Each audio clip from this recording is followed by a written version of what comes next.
Kami po ang ika-10 baitang.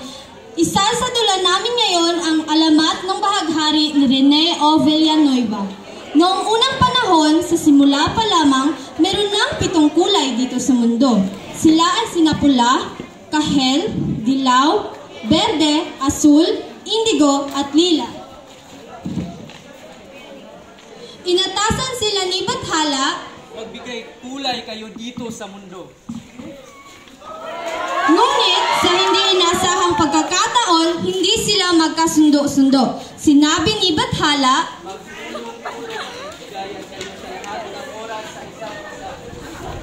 ngunit hindi nila ito ginagawa. Patuloy silang hindi nagkakasundo sa iba't ibang bagay. Palagi silang nagkakaroon ng kompetensya sa isa't isa, lalo na sa oras ng kanilang trabaho. Nang biglang nagsalita si Berde tungkol sa kung sino ang importanteng kulay. Ako ang importanteng kulay. Ako ang simbolo ng buhay at pag-asa. Tingnan niyo ang kapaligiran. Tingnan niyo ang mga damo at mga kahoy. Kung wala ako, lahat ng hayop ay mamatay. Masasabi ko sa inyong lahat na ako ang importanteng kulay.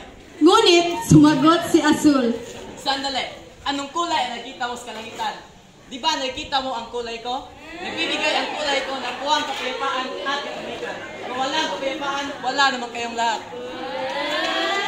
Ngunit hindi pa tapos ang alitan. Bakus ay lalo pa itong lumala dahil nakisali sa usapan ng iba pang mga kulay. Teka lang muna, ako ang mas importanteng kulay. Sino na sa inyo ang nagbibigay ng init ng araw? Mga hangal, kulay dilaw ang araw. Ako ang kulay ng kalusugan at kalakasan. Daladala ko ang mga importanteng bitamina. Kaya ako ang mas importanteng kulay. Hoy, magsitigil kayo. Ako ang importanteng kulay. Kasi ako ang kulay ng karunungan at intusyon. Ako ay kumakatawan sa isang panloob na kamalayan ng espiritualidad at nagbibigay daan para sa malalim na pagtuon na panahon ng pagmumuni-muni. Hindi ko na talaga kaya ang lahat na ito. Ano ba ang problema nyo? Tingnan nyo. Pula ang dugo ng buhay, di ba? Ako ang kulay ng panganib at katapangan. Handa akong makipaglaban sa kahit anumang dahilan. Hatid ito ang nagbabagang apoy. Pwede ba ako magsalita? Ako ang kulay ng maharlika. Simbolo ko ang otoridad at karunungan. Hindi ako kinapasya ng mga tao. Nakikinig at sumusunod sila sa akin. Kaya ako ang mas importanteng kulay. Nagpapagalingan sila ng nagpapagalingan. Pasikatan ng pasikatan at walang nagpapatalo. Gusto nilang lahat na magbigayan ng gantimpala, kaya lalong tumindi ang kanilang kompetensya. Nagkagulo sila dahil sa kanilang pagtatalo. Narinig di Bathala ang nangyayari, ang pagtatalo ng mga kulay. Dahil dito, naggalit si Bathala. Pinarusahan sila nito. Sinabi niya, Magsindigil kayo. At dahil ay paparusahan ko kayo ng ayon sa aking kagustuhan.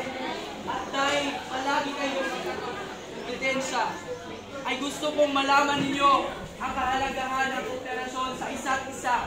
Ang kahalagahan ng bawat isa sa inyo. Kaya mula ngayon, hanggang sa habang buhay, ay gagawin ko kayong isa upang nang sa gayon ay maramdaman ninyo ang kahalagahan at ang kagandahan ng bawat isa sa inyo. kung kaya pinagsama ni Bathala ang 7 kulay, pinagdikit-dikit niya ang mga ito. Dahil sa sobrang nagalit si Bathala, kung kaya siya ay nahabag sa pag-iyak. Ano ba itong ginawa ko? Nilikha ko kayo upang magbigay ng buhay at kulay dito sa mundo. Ngunit ano ang ginawa ninyo? Binigo ninyo ako. At nagtago ang mga kulay sa takot kay Bathala. Lumabas na lamang sila pagkatapos umiyak ni Bathala. Ngunit laking gulat nila nang sila'y lumabas ay dikit-dikit na sila. Hindi na nila mapaghiwalay ang kanilang mga sarili kahit anong pilit nila. At nalaman nila na mula sa 7 sila'y naging isa. Sa pangyayaring iyon, sinasabing si Bathala na kanilang hari ay nahabag. Kung kaya ngayon ang habag ng hari na pinagmulan ng mga ito ay sa paglaoy naging bahaghari. Ang 7 kulay ay tinatawag na bahaghari. Mapupunan natin ngayon na ang bahaghari ay lumalabas lamang pagkatapos ng ulan na nangangahulugang pag-iyak ni Bathala. At makikita natin dito ang 7 kulay na nagiging isa na hanggang ngayon ay tinatawag nating bahaghari.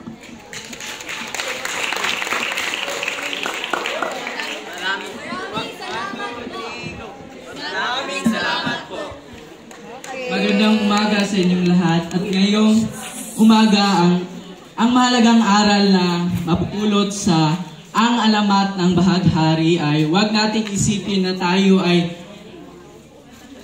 ay mas mahusay sa anumang bagay at mas may halaga kaysa sa iba sapagkat tayo ay iisa. Tayo ay inilikha nang ayon sa wangis ng ating tagapaglikha.